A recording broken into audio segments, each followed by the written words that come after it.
Imagine someone breaking into your house every single day, screaming about products you don't want, forcing flyers into your hands while you're trying to eat dinner with your family. You'd call the police, right? Well, that's exactly what traditional advertising has been doing to your brain for decades, and you didn't even realize it. Welcome to Literate Lens, where we don't just summarize books, we unlock the ideas that change how you see the world. If you're tired of being interrupted, manipulated, and ignored by brands that don't care about you, then what I'm about to share will feel like waking up from a nightmare you didn't know you were having. This is about a revolution in marketing, in business, in how we treat each other as human beings. And if you stick with me until the end, you'll never look at an advertisement the same way again. Hit that subscribe button, because we're diving deep into Seth Godin's permission marketing. And trust me, this isn't just another book summary. This is a story about respect, trust, and the one thing every relationship needs to survive. Let me tell you about a man named Seth Godin who saw something the rest of the world was blind to. It was the late 1990s, and the advertising industry was reaching a fever pitch. Billions of dollars were being spent on interrupting people, commercials blasting during your favorite TV shows, magazine ads you'd flip past without a second glance, billboards cluttering every highway, junk mail stuffing your mailbox until it overflowed. The strategy was simple and brutal. Interrupt as many people as possible, as loudly as possible, and pray that someone, anyone, would listen. But Seth noticed something terrifying. It wasn't working anymore. In fact, it was making things worse. People were developing what he called advertising immunity. They were building walls around their attention, installing mental spam filters, tuning out anything that felt like it was trying to sell them something. The average person was being exposed to thousands of marketing messages every single day, and they were learning to ignore almost all of them. It was like shouting into a hurricane and expecting someone a mile away to hear your whisper. And then Seth asked a question that would change everything. What if we stopped interrupting strangers and started building relationships with friends? Think about that for a moment. Really think about it. When was the last time you actually wanted to hear from a brand? When was the last time you opened an email from a company and felt excited instead of annoyed? When was the last time an advertisement made you feel understood instead of manipulated? For most of us, those moments are rare, almost non-existent. And that's the tragedy Seth was trying to expose. He realized that traditional marketing, what he called interruption marketing, was built on a lie. The lie was that you could force yourself into someone's life, demand their attention, and somehow convince them to trust you. It's like meeting someone at a party, immediately proposing marriage before you even learn their name, and then wondering why they think you're insane. Yet, this is exactly what companies do every single day. They interrupt you when you're busy, they pitch products you don't need, they treat you like a wallet with legs instead of a human being with dreams, fears, and a finite amount of attention to give. Seth Godin's revolutionary idea was simple but profound. Ask for permission first. Permission marketing is about earning the right to talk to someone. It's about treating people with dignity. It's about understanding that attention is not a resource you can steal, it's a gift that must be earned. And once you understand this, everything changes. Your entire relationship with customers transforms from a hostile takeover into a partnership built on trust. Let me paint you a picture of how this works. Imagine you're single and looking for love. You have two options. The first option is interruption dating. You walk up to random strangers on the street, grab their shoulders, and shout about how amazing you are. You list your accomplishments, your salary, your hobbies, all while they're trying to pull away and check their phone. You do this to hundreds of people every day, hoping that eventually someone will be desperate enough to say yes. Exhausting, right? And deeply, deeply lonely. Now imagine permission dating. You join communities where people share your interests. You have genuine conversations. You offer value without expecting anything in return. You ask if someone would like to grab coffee, and if they say no, you respect that. And when they say yes, you show up as your authentic self, curious about who they are, building trust one conversation at a time. Which approach do you think leads to real connection?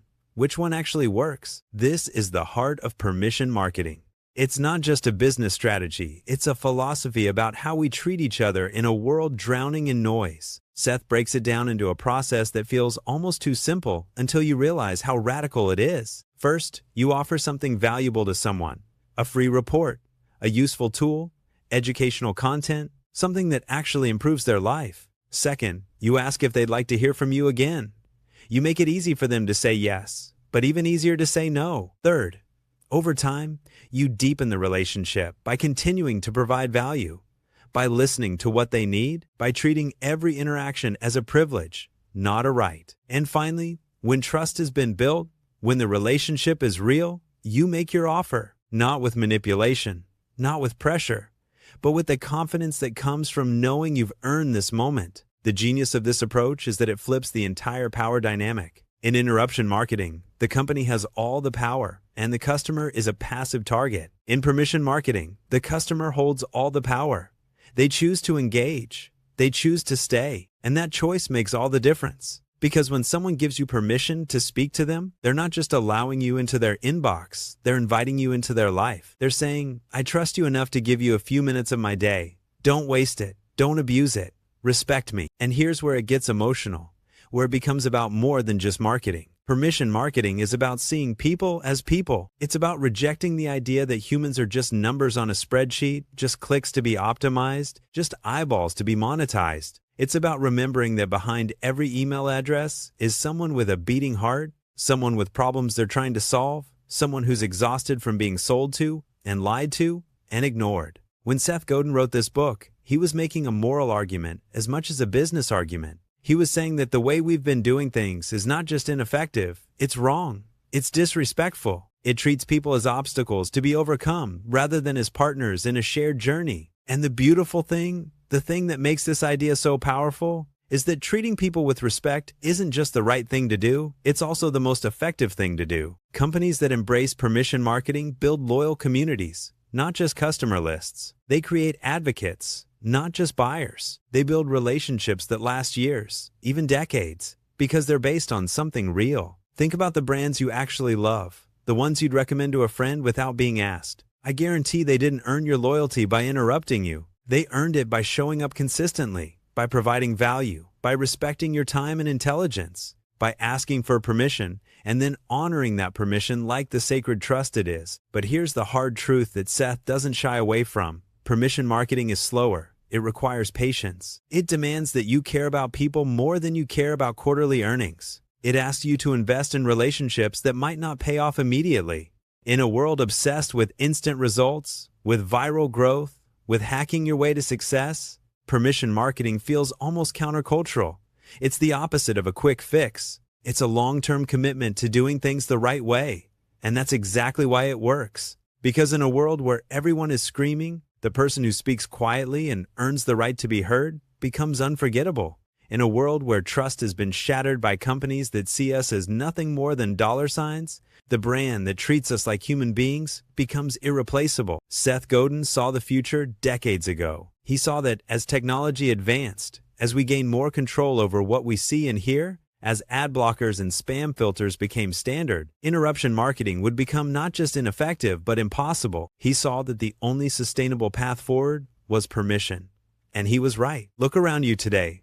The brands that are winning aren't the ones shouting the loudest. They're the ones building communities. They're the ones asking permission. They're the ones treating people with the respect we all deserve. So what does this mean for you? Whether you're building a business, creating content, or just trying to connect with others in a meaningful way, the lesson is the same. Stop interrupting and start earning. Offer value before you ask for anything in return.